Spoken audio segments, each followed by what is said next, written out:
आज जो कहानी मैं आपके लिए लेकर आई हूँ उसका टाइटल है पतंग का संदेश। पतंगोत्सव में अब कुछ ही दिन रह गए थे।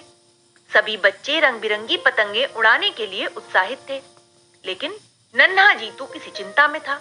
यह देख सभी पतंगे अचरज में पड़ गईं। एक हरी पतंग ने उससे पूछा, अरे जीतू, सभी बच्चे व पतंगे पतंगोत्सव को लेकर बहुत खुश और उत्साहित हैं, मगर तुम कोई चिंता में लग रहे हो। जीतू ने चिंता का कारण बताते हुए कहा, कल ऑनलाइन क्लास में हमारे विज्ञान शिक्षक ने हमें प्रदूषण और ग्लोबल वार्मिंग के बारे में पढ़ाया। उन्होंने बताया कि पेड़ों की कटाई, वाहन और उद्योगों के कारण फैले वायु प्रदूषण से पृथ्वी का पर्यावरण बिगड़ रहा है। जलवायु परिवर्तन के कारण गंभीर समस्याएं पैदा हो रही हैं। पीली पतंग ने कहा, हाँ जीतू, ये चिंता का विषय है। मैंने उड़ते हुए कई बार देखा है कि लोग बिना सोचे समझे कैसे पर्यावरण को नुकसान पहुंचा रहे हैं। सभी पतंगे चिंता में पड़ गईं। जीतू ने आगे कहा, साथ में हमें एक प्रोजेक्ट बनाने के लिए भी कहा गया है, जिसमें हमें ये बताना है कि आसपास के लोगों को हम इस गंभीर समस्या के बारे में बताकर कैसे जागरूक कर सकते हैं। और हाँ, यह प्रोजेक्ट कोरोना की वजह से हमें घर पर रहकर ही बनाना है। मैं प्रदूषण के बारे में चिंतित हूँ ही, प्रोजेक्ट में क्या बनाया जाए उस बारे में भी सोच रहा हूँ। गुलाबी पतंग ने जीतू की सहायता करने के भाव से कहा, इसके लिए हमें पेड़ पौधों के महत्व, ऊर्जा के बचाव और उसके विवेकपूर्ण उपयोग के बारे में लोगों को समझाना होगा। जीतू ने कहा, पर कैसे? हर साल तो हम पर्यावरण जागरूकता फैलाने के लिए रैली या प्रदर्शन का आयोजन करते हैं या स्कूल में कार्यक्रम रखते हैं, लेकिन घर पर रहकर हम लोगों तक संदेश कैसे पहुंचाएंगे? जीतू की बात सुनकर सभी पतंगे एकदम चुप हो गईं। अब सब प्रोजेक्ट में क्या बनाया जाए इस बारे में सोचने लगे। इसी बीच नन्ही पतंग ने कुछ उपाय सुझाते हुए कहा, जीतू, क्यों न इस बार कुछ अलग तरीके से पतंगोत्सव मनाया जाए? जीतू ने अचरज भरे भाव से पूछा, अच्छा, वो कैसे?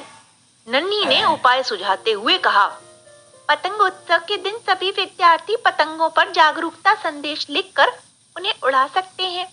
पतंगों पर प्रदूषण के दुष्परिणाम व पेड़ों को बचाने के बारे में लिखा जा सकता है।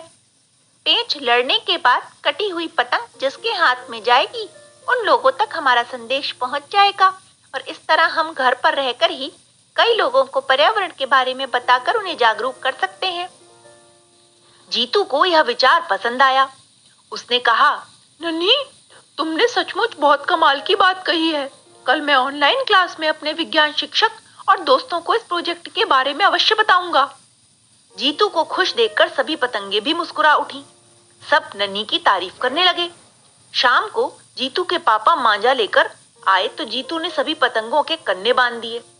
दूसरे दिन ऑनलाइन क्लास के दौरान अन्य विद्यार्थियों के साथ जीतू ने भी अपना प्रोजेक्ट प्रस्तुत किया। विज्ञान शिक्षक ने उसकी प्रशंसा करते हुए कहा, यह बहुत उत्तम विचार है।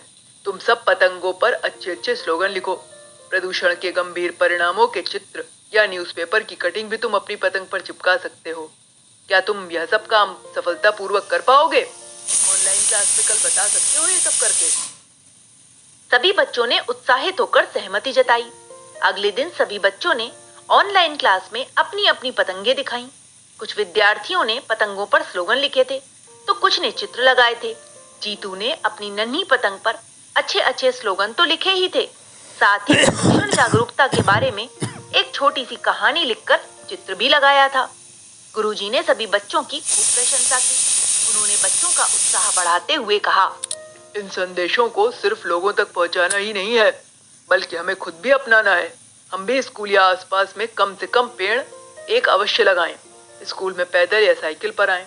कॉपी किताबें न वेस्ट करें। कागज न फाड़ें। आखिर कागज भी पेड़ों से ही तो बनते हैं। सही कहा ना? फिर जीतू के प्रोजेक्ट को प्रथम पुरस्कार दिया गया तो बच्चों ने तालियां बजाईं। सभी बच्चे अपनी अपनी प्रोजेक्ट वाली पतंग उड़ाने के लिए और भी उत्साहित हो गए। पतंगोत्सव के दिन बच्चों द्वारा प्रोजेक्ट वाली पतंगे उड़ाई गईं। आज सभी बच्चों को दूसरों की पतंगे काटने के बजाय खुद की पतंग कट जाने का ज्यादा उत्साह था, क्योंकि उनकी पतंग कटेगी, उनका संदेश अन्य लोगों तक पहुंचेगा। दूसरी ओर पतंगे भी खुश थीं। हर साल वे सिर्फ उड़ने का आनंद ले रही थीं, मगर इस बार लोगों तक एक अच्छा संदेश पहुंचाने का उत्तम कार्य भी कर रही थीं। जब आसपास के लोगों के पास पर्यावरण जागरूकता संदेश लिखी हुई कटी हुई पतंगे आने लगी तो सब अचरज में पड़ गए। सबने बच्चों की खूब प्रशंसा की।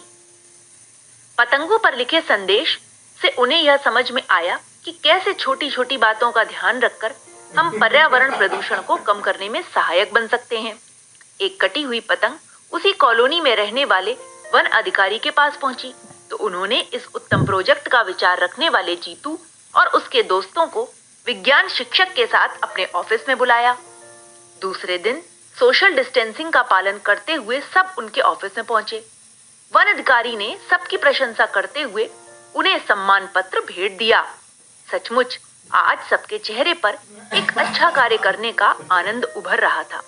तो बच्चों, इस कहानी से हमें यही शिक्षा मिलती है कि चाहे परिस्थिति कैसी भी हो, लेकिन प्रकृति के प्रति जो हमारा कर्तव्य है हमें उसे निभाना ही चाहिए। तभी हम अपने कार्य में और अपने जीवन में सफल हो सकते हैं। Okay, bye.